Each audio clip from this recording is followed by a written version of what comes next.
আমি সাফুত আলী বাসে আসছি, মজা করে খেলা করতে করতে বাসায় ফিরতেছি।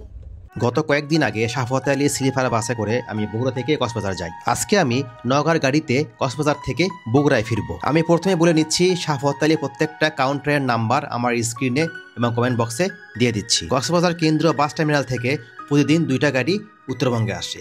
বিকাল 4টায় যায় কক্সবাজার টু রংপুর এবং বিকাল 5টায় যায় কক্সবাজার টু নওগাঁ। আর আমার সাথে গাড়ির স্টাফরা ছিলেন রফিক ভাই, আলতাফ ভাই এবং মমতাজ ভাই। তো আমি যে গাড়িতে ফিরছি, এই গাড়িটা মূলত কক্সবাজার থেকে যাবে নওগাঁ আর আমি নামবো চারমাথায়। প্রত্যেকটা যাত্রীর মালামাল সঠিকভাবে বুঝে নিচ্ছেন আলতাফ ভাই এবং মমতাজ ভাই। গাড়িতে সবার জন্য ছিল পানি এবং স্লাইস কেক। কক্সবাজার থেকে ফেরার পথে প্রথম বিরতি হয় একটা তেল পাম্পে।